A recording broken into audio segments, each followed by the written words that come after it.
I don't think I really lived until I turned 64.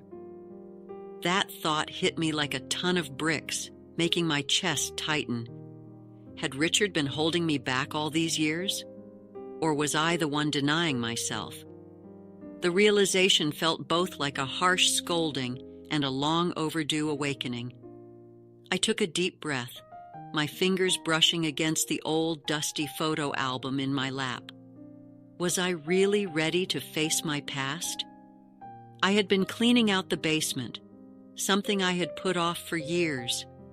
Ever since Richard passed away 12 years ago, I had felt alone, widowed, lost. But then, out of nowhere, a sound at the basement door made me jump. I turned around, and there he was, Ethan, my step-grandson. It had been 4 years since I last saw him. Back then he was 23. Now he had filled out, looked more confident, older, but still familiar in a way that sent a strange warmth through me. He lifted a coffee cup in the air and smirked. "Saw your car outside?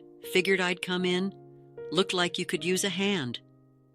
I hadn't even had time to respond before he was already stepping down the stairs toward me. I was caught off guard, but at the same time, I was glad to see him. His eyes fell on the album in my hands. "What's that?" he asked curiously. For a split second, I thought about closing it, but I didn't. "Oh, just some old memories from my younger days," I said with a nervous chuckle. Ethan's gaze landed on a particular photo, a beach party. I was wearing a bright orange bikini, holding a margarita, laughing like I had no care in the world. Carefree, wild, a version of me I had long forgotten. Ethan let out a low whistle.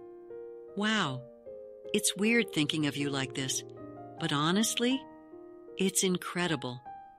Something stirred inside me, an old, long-buried feeling I couldn't quite name. I shook my head, snapping myself out of it, and quickly shut the album. "Anyway, we should start moving these old boxes," I said, trying to push away the strange sensation bubbling up inside me. But Ethan reached out, gently stopping my hands. He flipped the album back open, his eyes filled with curiosity and something else. "We should really look at these," he said, half joking, half serious.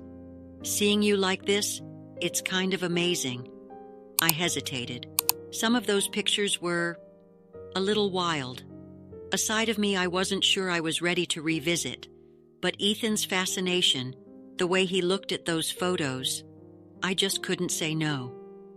"All right," I said with a small smile, "but some of these might be a little too much." Ethan chuckled. "I'm sure it'll all be great," he said, settling in beside me on the couch. His presence was warm. As we flipped through the pages, the beach pictures faded into snapshots from my college years.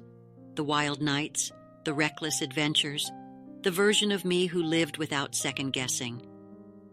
Ethan lingered on one particular photo, me in a tight, low-cut red dress, laughing drunkenly on a nightclub dance floor. "This is really you?" he asked, his gaze flickering between the photo and me. I let out a slightly embarrassed laugh. "Yeah, just my crazy years. You know, things were different back then."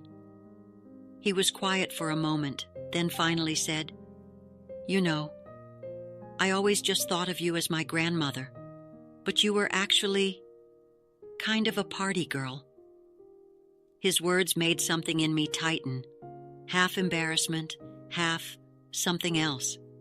Richard never looked at me like that. Never spoke to me like that. He was always distant, always cold. But Ethan, he saw me.